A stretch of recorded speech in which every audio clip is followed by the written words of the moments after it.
Hello everyone, जय श्री राम। कैसे हैं आप सभी लोग? नए वर्ष की हार्दिक बधाई आप लोगों को। होप करता हूं कि आज आपका दिन बहुत अच्छा गया होगा। कल का दिन तो कुछ था नहीं, वैसे भी कल नहीं करना चाहिए था क्योंकि कल मार्केट के अंदर कोई नहीं किया। आप देखे होंगे मार्केट ऊपर नीचे किया होगा। लेकिन दोस्तों, जैसा हमने डिस्कशन किया था उसको थोड़ा सा मैं यहाँ पर सिंप्लीफाइड करना चाह रहा हूँ।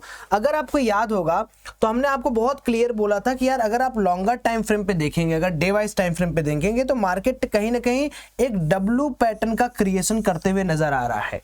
हमने क्या बोला था कि मार्केट के अंदर ज्यादा से ज्यादा जो हमारी जोन होगा, जहां तक मार्केट एक बार जाके टच करे या एक्सटेंड करे, इस डब्ल्यू पैटर्न को एक्सटेंड करेगा, वो 23,000 तक का जोन होगा, है ना। लेकिन मार्केट ने बार बार यहां पर एक बेस बनाया और इस बेस पर अकॉर्डिंगली मार्केट बार बार उठा। अब ऐसा कहना अभी भी बहुत, देखो ऐसा नहीं कि बहुत सरल है मार्केट की। अभी एक दिन अप हो गया तो मार्केट के अंदर हम तुरंत अप साइड का मोमेंटम करने लगे, डाउन साइड छोड़ दे। मैं आपको क्या बताता हूं, अगर आप लॉन्गर टाइम फ्रेम पे देखेंगे तो मार्केट के अंदर अभी भी स्टैंडर्डाइज पैटर्न क्या बन रहा है कि ये है भाई, ये है इस तरीके का। तो हो सकता है कि मार्केट एक दो दिन यहां पर पॉज करे और ये गैप, आप लोगों को याद है जब भी मार्केट के अंदर एक गैप बनता है, मैं आपको क्या बोला था कि इस गैप को मार्केट फुल करेगा। अब डिपेंड ये करता है कि इस गैप को फुल करने के लिए ट्रेड है या मार्केट के अंदर रियल बायर है, उसके लिए हमें लेवल्स के ऊपर काम करना पड़ेगा। तो सबसे पहले लेवल्स का काम करने से पहले दोस्तों, अब देखो नया साल आ चुका है। आप सब लोगों ने अपने अंदर एक बहुत बड़ा प्रॉमिस किया होगा, आपने तमाम तरीके के टारगेट्स बनाए होंगे। जब आप ट्रेडिंग के अंदर आते हो तो ट्रेडिंग के अंदर भी आपके कई सारे टारगेट्स बनने चाहिए, लाइक कि भाई मैं इस साल किस तरीके से ट्रेड करूंगा, दूसरा किस किस इंस्ट्रूमेंट को मैं ट्रेड करूंगा, इंस्ट्रूमेंट के साथ मेरी स्ट्रेटेजी क्या होगी, मेरा लॉस कितना डिफाइन होना चाहिए। अब जब आप लॉस डिफाइन करने जाते हो तो आप एक बहुत बेसिक चीज भूल जाते हो कि आप जितना ट्रेड करते हो उसके चार्जेस भी लगते हैं, जिस प्लेटफॉर्म पे आप ट्रेड करते हो उसके चार्जेस भी लगते हैं।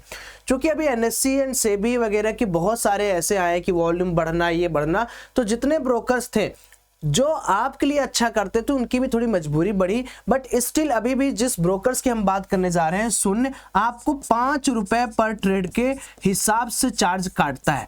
कहां सोचिए इंडस्ट्री में 20 रुपए, कहां 5 रुपए।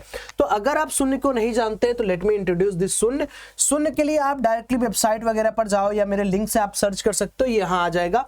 शून्य का क्या है, राइज विद शून्य। और अगर आप यहाँ पर देखेंगे तो अभी भी इनके पास डिलीवरी ट्रेड सारे जीरो है, अकाउंट सेटअप फीस जीरो है, call and trade fees zero है, क्लियरिंग फीस जीरो है।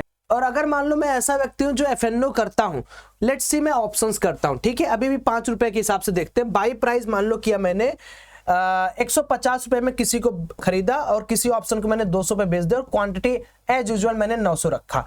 चलो एनएससी के ऊपर इसका कैलकुलेट करते हैं मुझे कितने चार्जेस देने पड़ेंगे। अब देखो यहाँ पर मुझे अदर्स चार्जेस अभी भी कुछ नहीं देने हैं, है ना। ट्रांजैक्शन चार्ज 110 रुपए है, एसटीटी 180 रुपए है, ब्रोकरेज 10 रुपए है, यानी बेचने और खरीदने का सिर्फ 10 रुपए।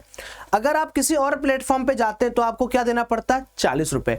तो अब बहुत सारे लोग ये भी डाउट करते हैं कि सौरभ भाई चलो हम प्रोडक्ट के बारे में जान के, प्रोडक्ट कैसा है, क्या ये सेबी रजिस्टर्ड है, तो आइए इसके बारे में भी देख लेते हैं। आप केवल क्या करो, यहां पर जाओ, कंपनी के ऊपर क्लिक कर दो। कंपनी के ऊपर जाने के बाद आप यहां पर अबाउट अस पे क्लिक कर दो, आपको सब पता चल जाएगा। जब आप अबाउट अस का सेक्शन पढ़ोगे तो आपको समझ में आएगा कि इनकी जर्नी कहां से स्टार्ट हुई थी, इन्होंने क्या क्या किया, कैसे ये लॉन्च किए शून्य आप। और इनके पास रजिस्ट्रेशन देखो, एनएससी का है, बीएससी का है, एमसीएक्स का है, एनसीडेक्स का है, एमएफआई का है, उसके बाद सेबी का है। तो आप बिंदास पैसा बचा भी सकते हो और बिंदास ट्रेड भी कर सकते हो। साथ ही साथ में आप इनका एआई फीचर भी चेक कर सकते हो, जहां पर आपको हीट मैप एंड फॉरकास्ट दिया जाएगा कि आप किस तरीके से काम करो। तो ये साल जो है आपके अंदर ये भी डेडिकेशन होना चाहिए कि मुझे अपने चार्जेस बचाने हैं। तो मैं रिकमेंडेशन आपको यही दूंगा कि शून्य डाउनलोड करो, लिंक मेरे डिस्क्रिप्शन बॉक्स में है। अब मार्केट के एनालिसिस पर वापस आते हैं। तो हमने क्या देखा कि मार्केट के अंदर हमें अभी अच्छा खासा देखने में लग रहा है, मार्केट खूब सुंदर लग रहा है, लेकिन हमें लेवल्स पर काम करना है। और लेवल्स हमारे लिए क्या है, अब देखो ये एक गैप है, इस गैप को पहले हम लोग यहां पर ओरिजिनली बना लेते हैं। डे वाइज टाइम फ्रेम में काफी अच्छी मार्केट ने क्लोजिंग की हुई है, इसको हम बना लेते हैं और इसको लेट डू वन थिंग कि इसको थोड़ा सा हम लोग इस तरीके से कर सकते हैं। अब आप देखो मार्केट के अंदर ये भी एक बड़ा कैंडल था, है ना। इसके बाद मार्केट ने एक गैप बनाया था, गैप के बाद अगेन मार्केट गिर गया। लेकिन अगर मार्केट के अंदर सच में ये मार्केट एक कॉन्टिन्यूअस पैटर्न पर जा रहा है और ये डब्ल्यू पैटर्न इस तरीके से ये क्रिएट करने की कोशिश कर रहा है, तो हम बोल सकते हैं कि नेकलाइन इसका ये है डब्ल्यू पैटर्न का। और जब भी मार्केट के अंदर कोई पैटर्न होता है दोस्तों, आपको पता है कि नेकलाइन पहले ब्रेक करेगा तो फिर एक्सटेंड और ज्यादा होगा।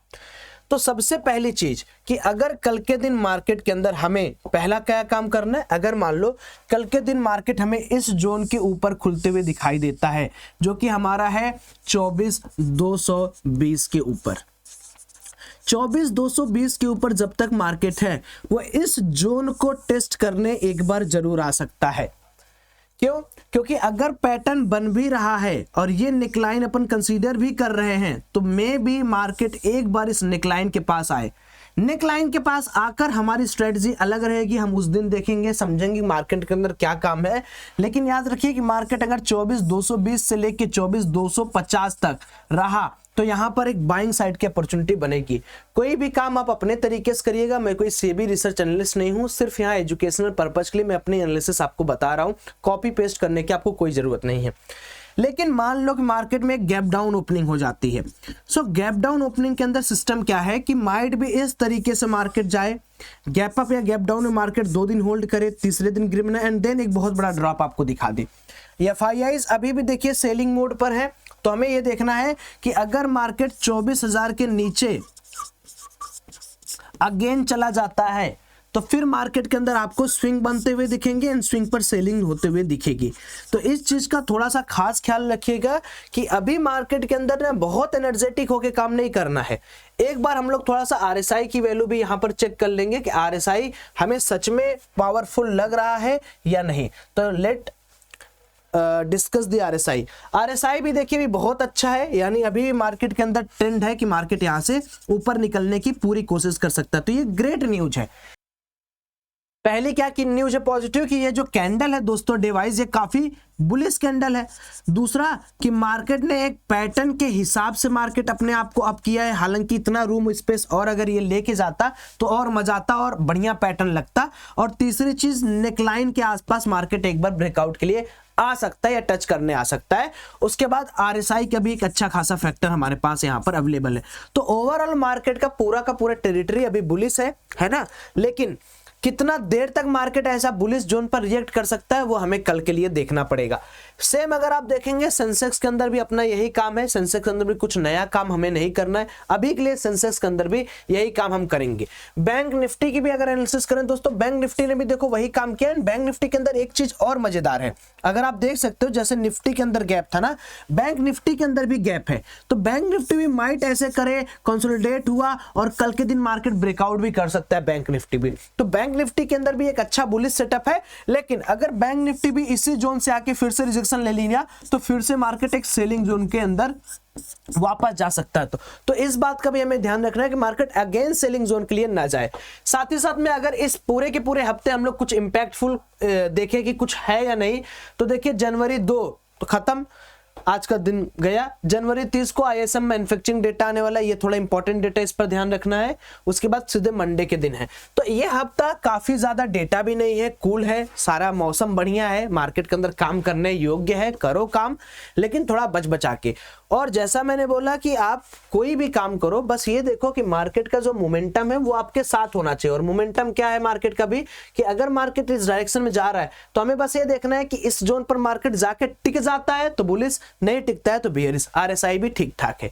बाकी आप लोग क्या किए आज, कैसे किया आज, पैसा छापे नीचे बताइएगा। सुनने का लिंक डिस्क्रिप्शन बॉक्स में जाइए, यूज करिए। तब तक के लिए bye bye, happy new year guys, जय श्री राम।